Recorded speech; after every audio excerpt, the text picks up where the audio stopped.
DPK news, तेवर वही, अंदाज नया।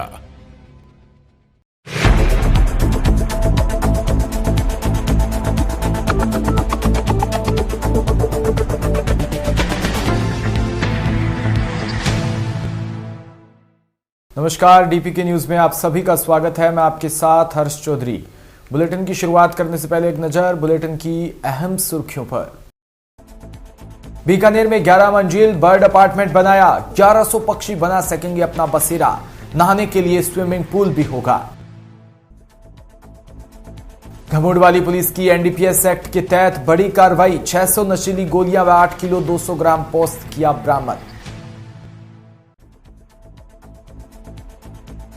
देश में सीएम के रूप में गहलोत ने बनाया नवाचारों का रिकॉर्ड, सबसे अधिक योजनाओं और नारे देश में सबसे पहले लागू करने वाले मुख्यमंत्री।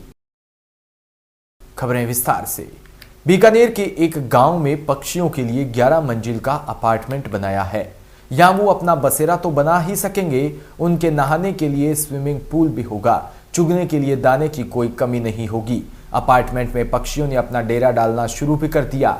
पक्षियों को तिनका तिनका इकट्ठा करके घोंसला न बनाना पड़े, इसके लिए मिट्टी के घरौंदे भी रखे गए हैं। गुल्लक जैसा दिखने वाला इस दोबंद वाली इमारत में करीब 1100 पक्षी रह सकेंगे। इसके निर्माण पर लगभग 5 लाख रुपए का खर्च आया है।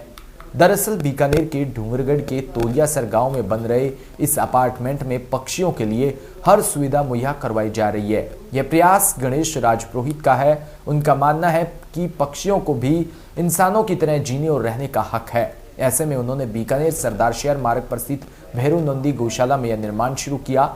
गोमंद में बने छोटे छोटे स्पेस में सैकड़ों पक्षी आराम से रह सकते हैं। कबूतर खाने तो बीकानेर में कई जगह बन गए, लेकिन अब बर्ड अपार्टमेंट कुछ हटकर है। मिट्टी के सैकड़ों घरौंदों में पक्षियों के आने जाने लायक पर्याप्त जगह छोड़ी गई। छोटी छोटी चिड़ियों ने इनमें रहना भी शुरू कर दिया। चिड़िया आसानी से अपना घरौंदा पहचान लेती है। ये घरौंदे पेड़ पर लोहे की जाली पर मजबूती से टांग दिए गए।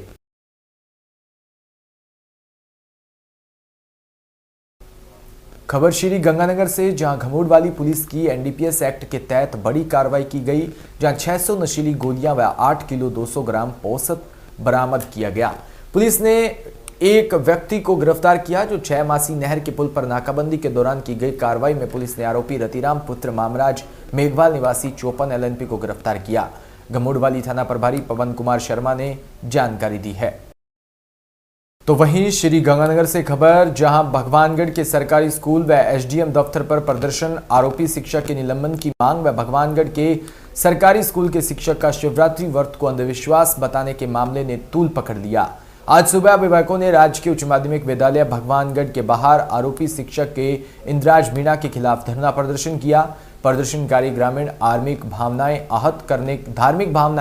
आहत करने के मामले में शिक्षक इंद्राज मेड़ा के निलंबन की मांग कर रहे थे। बाद में ग्रामीणों ने सूरतगढ़ जाकर एसडीएम कार्यालय पर प्रदर्शन किया।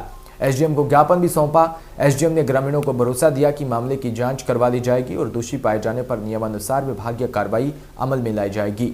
इस पर ग्रामीणों ने प्रशासन को 5 दिन का समय दिया है। ग्रामीणों ने चेतावनी दी कि सोमवार तक कार्रवाई नहीं हुई तो मंगलवार को स्कूल पर तालाबंदी करेंगे। इस मामले में गांव में माहौल गरमाने पर सरपंच, प्रतिनिधि व गणमान्य नागरिक समझौता वार्ता के लिए आगे आए। इसके तहत शिक्षक ने माफी मांगने की बात कही। इस पर ग्रामीण सहमत हो गए, लेकिन पुलिस अनहोनी को लेकर आई। पुलिस का कहना था कि स्कूल से बाहर शिक्षक के सुरक्षा पर असर पड़ सकता है। विवाद बढ़ने की आशंका को लेकर पुलिस मौके पर मौजूद रही। खबर रिंगस से, जहां गुरुवार को रिंगस कस्बे के हर गली चौराहे पर श्याम भक्तों का रेला नजर आया। सभी के हाथों में केसरिया निशान और मुंह से बाबा श्याम की जयकारे लगते हुए नजर आए। कस्बे के गोपीनाथ राजा मंदिर से प्राचीन श्याम मंदिर तक 5वीं विशाल निशान यात्रा का आयोजन श्री श्याम प्रेमी मित्र मंडल के तत्वाधान में किया, जिसमें श्याम मंदिर पुजारी परिवार व कस्बे वासियों के द्वारा सैकड़ों की संख्या में निशान बाबा श्याम को अर्पित किए गए। इससे पहले चौपड़ बाजार स्थित गोपीनाथ राजा मंदिर में नगर पालिका अध्यक्ष अशोक कुमावत के द्वारा मुख्य ध्वज की पूजा अर्चना की गई। निशान यात्रा का नेतृत्व भी श्री श्याम मंदिर पुजारी परिवार के सदस्य भूपेंद्र सिंह चौहान, धर्मपाल सिंह चौहान, युवराज सिंह व सुष्मिता चौहान के द्वारा मुख्य ध्वज हाथों में लेकर किया गया। उनके पीछे डीजे व बैंड बाजे की धुन पर थिरकते हुए सैकड़ों महिला पुरुष निशान यात्रा में शामिल हुए। हर हर वर्ष की बात इस वर्ष भी उठाई जा रही है। ये निशान यात्रा, इसमें सैकड़ों निशानों से शुरू होते हुए आज ये संख्या हजारों में पहुंच चुकी है। और हर साल की बात श्याम बाबा की जो यात्रा है, इसमें आगे से आगे ये संख्या हमको लाखों करोड़ों में पहुंचानी है। बोलो श्याम बाबा की जय। हमारा जो प्राचीन श्री श्याम मंदिर है, उसकी स्थापना विक्रम संवत 1687 की है और खाटू वाले मंदिर की जो स्थापना का वर्ष है वो 1777 है। इसीलिए ये मान्यता है कि निशान यात्रा रीगल श्याम मंदिर से प्रारंभ होकर खाटू श्याम मंदिर तक की जाती है। इसीलिए ये परंपरा मंदिर परिवार ने शुरू की है कि निशान यात्रा मंदिर में पूजा अर्चना कर निशान उठाए गए हैं और ये हजारों की संख्या में निशान श्याम प्रभु को आज अर्पित किए जाएंगे। बोलो श्याम बाबा की जय। उत्तर प्रदेश के कासगंज से खबर, जहां जनपद के कस्बा अमापुर के बैकुंडी देवी राष्ट्रीय शिशु सदन के छात्र ने एक बार फिर अपनी प्रतिभा का प्रदर्शन कर जनपद और अमापुर का मान बढ़ाया। वहीं कस्बे के इंदिरानगर निवासी शिक्षक योगेंद्र यादव के बेटे शुभम यादव ने उत्तर प्रदेश सैनिक स्कूल 2021 की प्रवेश परीक्षा पास कर माता पिता, शिक्षक व अपने नगर और विद्यालय का नाम रोशन किया। बेटे की इस उपलब्धि से कस्बा और क्षेत्र के लोग फूले नहीं समा रहे। प्रवेश परीक्षा में शामिल हुए बैकुंठी देवी राष्ट्रीय शिशु सदन के छात्र शुभम यादव ने दिन रात निरंतर अपनी लगन व कठोर मेहनत से यह मुकाम हासिल किया है। क्या नाम है आपका?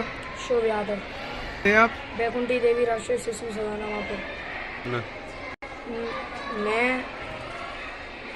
रोजाना 3-4 घंटे पढ़ता था और मेरी तैयारी श्री प्रद्युमन जी ने करवाई थी, जो यहीं रहते हैं अमापुर में, और मेरे माता पिता का भी बहुत ज़्यादा मुझे सहायता दी है। वहीं कासगंज के एसपी रोहन प्रमोद बोने के द्वारा आज विधानसभा सामान्य निर्वाचन 2022 की 10 मार्च को होने वाली मतगणना के दृष्टिगत मतगणना स्थल वेयर हाउस का निरीक्षण किया व संबंधित अधिकारियों को दिशा निर्देश भी दिए। जनपद कासगंज के एसपी रोहन प्रमोद बोने के द्वारा मंडी समिति विधानसभा सामान्य निर्वाचन 2022 की 10 मार्च को होने वाली मतगणना के दृष्टिगत मतगणना स्थल वेयर हाउस का निरीक्षण किया और ईवीएम सुरक्षा में लगे पुलिस कर्मियों को आवश्यक दिशा निर्देश भी दिए। इसके अतिरिक्त एसपी रोहन प्रमोद बोने मतगणना वाले दिन की ड्यूटी व्यवस्था, पार्किंग व्यवस्था, प्रत्याशियों के आने जाने का रास्ता, पर्याप्त बैरिकेडिंग और पुलिस बल और आउटर कार्डन और इनर कार्डन और रूट डाइवर्ट सुरक्षा व्यवस्था आदि संबंध भी संबंधित अधिकारियों को दिए। बात जोधपुर की, जहां जिले में तिमरी पंचायत समिति में स्थायी समितियों के निर्वाचन में फेरबदल करने के आरोप का मामला अब गरमाने लगा है। कार्रवाई करने की मांग को लेकर बुधवार को भारतीय जनता पार्टी और राष्ट्रीय लोकतांत्रिक पार्टी के कार्यकर्ताओं ने राज्यपाल के नाम ज्ञापन तिमरी तहसीलदार आदित्य मेहरा को सौंपा। इस दौरान सुरक्षा व्यवस्था को लेकर तहसील कार्यालय पर भारी संख्या में पुलिस जाब्ता भी तैनात रहा। खबर का सार बता दें कि पिछले फरवरी माह में समिति में स्थायी समितियों के चुनाव संपन्न करवाए थे। इसके बाद से भाजपा व आरएलपी के कार्यकर्ता तिमरी पंचायत के तत्कालीन विकास अधिकारी रजनीश टॉक पर पंचायत समिति में स्थायी समितियों के चुनाव में हेराफेरी करने का आरोप लगा रहे हैं, जिसके चलते पंचायत समिति में काफी खींचतान देखी जा रही है। संज्ञान में आया कि पूर्व में जो तिमरी पंचायत समिति के अंदर जो स्थायी कमेटियां का जो गठन हुआ था, उस गठन का वीडियो के द्वारा बिना प्रधान के ध्यान में रखते हुए उसको पूरा फेरबदल करके चेंज कर दिया। और पूर्व में भी मेरे को ज्ञात में है कि जो साधन सभा की बैठक आपने बुलाई थी ओशिया के अंदर, तो उसमें भी वीडियो और कई प्रशासनिक अधिकारी नजर रहे। तो मुझे समझ में नहीं आ रहा ओशिया के अंदर जिस प्रकार का जो सिस्टम चल रहा है पिछले काफ़ी दिनों से, जो 36 कौम के जनमानस की भावना से जनप्रतिनिधि जीत का हैं, उनको विकास के कार्यों में जो बाधा बन रही है यहाँ की स्थानीय विधायिका, निश्चित रूप से यह जन विरोधी है। और मुझे तो इस बात का दुख होता है कि जो नीलम, जो मेरी छोटी बहन है नीलम नेगवाल, जिस प्रकार से वीडियो के द्वारा इनके ऊपर मुकदमा करवाना, एक अनुसूचित जनजाति की छोटी बहन जिनके 36 कौम के आशीर्वाद से जो यह प्रधान बनी है, तो ये तो आने वाला समय बताएगा कि इस प्रकार की जो गतिविधियाँ, इस प्रकार की जो सोच यहाँ की स्थानीय विधायक रखती है, निश्चित रूप से लोकतांत्रिक और जिस प्रकार की लोकतांत्रिक सिस्टम को खड़ा खोलने का काम कर रहा है। ये तो आने वाला समय 36 कौम की जनमानस की भावना हम निश्चित रूप से आज हम आश्वस्त होकर कहते हैं, या तो प्रशासन 7 दिन के अंदर किसी भी प्रकार का कोई सकारात्मक निर्णय ले ले, नहीं तो ओशिया के अंदर और तिमरी के अंदर भारी जन आक्रोश देखने को मिलेगा और प्रशासन इस बात को हैंडल नहीं कर पाएगा। मैं आपको पूरा दावे के साथ कह सकता हूँ। 20 तारीख को वीडियो ने अपनी मर्जी से सभी को बदल दिए थे महीने से हम उनसे मांग रहे हैं स्थायी समिति के, जो आज तक हमारे पास रजिस्टर नहीं आया है और नई समिति में है। और आज ज्ञापन देना है हम तहसीलदार को, तो देखते हैं इनका क्या रिजल्ट निकलता है। और इस कांग्रेस की सरकार ने जिस लोकतांत्रिक मूल्यों की पूर्ण रूप से धज्जियां उड़ा दी है। यहाँ तिवरी पंचायत समिति के अंदर स्थायी समितियों का गठन हुआ है। उन स्थायी समितियों के आपके राज्य कमीशन निर्वाचन आयोग के गाइडलाइन के अनुसार उन्होंने काम नहीं किया है। उन सारे पंचायत समिति सदस्यों के आवेदन फार्म को खोर्द-बोर्द करके और इन्होंने अपनी मन मर्जी की स्थायी समितियों का गठन कर लिया है, जिसकी जानकारी माननीय जिला कलेक्टर को दे दी है, सीओ जिला परिषद जोधपुर को दे दी है। सीओ जिला परिषद जोधपुर का आदेश आया था कि जो भी इन स्थायी पंचायत समितियों का जो पुनर्गठन हुआ है उनका रिकॉर्ड पंचायत समिति तिवरी के प्रधान को दिया जाए, लेकिन यहाँ का प्रशासन ने उन स्थायी समितियों के आपके गठन का कोई भी रिकॉर्ड और सत्य प्रतिलिपि प्रधान को उपलब्ध। राजस्थान में अब तक की 75 वर्ष की अवधि में मुख्यमंत्री के रूप में सबसे पहला नवाचार भले ही भैरू सिंह शेखावत ने लागू किया हो, लेकिन नवाचारों के मामले में मौजूदा मुख्यमंत्री अशोक गहलोत देश में अन्य मुख्यमंत्रियों से कहीं आगे निकल गए। शेखावत ने 1977 में हर महीने हर गरीब तक अनाज पहुंचाने के लिए अंत्योदय योजना लागू की थी, जो 40 साल तक चर्चा में रही। आज भी केंद्र सरकार इसे दीनदयाल अंत्योदय योजना के नाम से संचालित कर रही है। गहलोत अब तक 14 से ज्यादा ऐसी योजनाएं, बजट या नारे ला चुके हैं जो पूरे देश में लोकप्रिय है हुए, यानी देश में सर्वाधिक योजनाएं और इनिशिएटिव और नारे लागू करने का रिकॉर्ड गहलोत के नाम है। गहलोत अकेले ऐसे सीएम हैं जो देश में पहली बार जेंडर, पेपरलेस और कृषि बजट लाए। उनके बाद दूसरा रिकॉर्ड वसुंधरा राज्य के नाम है, जिनमें 8 कदम देश में लोकप्रिय है। तो वहीं अहीर रेजिमेंट की मांग को लेकर गुरुग्राम में 4 फरवरी से अनिश्चितकालीन धरना जारी है। 4 फरवरी से लगातार धरना जारी है, तो वहीं धरने में लगातार लोगों का समर्थन मिल रहा है। आज धरने पर बैठे युवाओं व समिति को केंद्रीय मंत्री राव इंद्रजीत सिंह ने अपना समर्थन दिया और अहीर रेजिमेंट गठन को लेकर फिर से आवाज बुलंद करने का भी आश्वासन दिया और पूर्व में किए अपने प्रयासों के बारे में समिति की ओर से समाज के लोगों को जानकारी दी।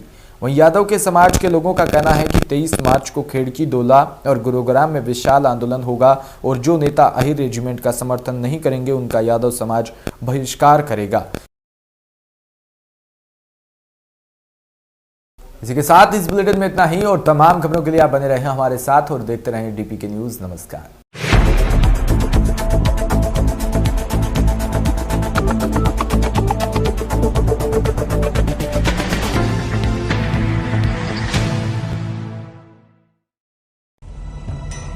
बिना रुके, बिना डरे, बिना किसी समझौते के जारी है हमारी सफलता की यात्रा। इस यात्रा में कई अवरोध और कई बाधाएं आईं। उन सभी दुश्वारियों को झेला है हमने।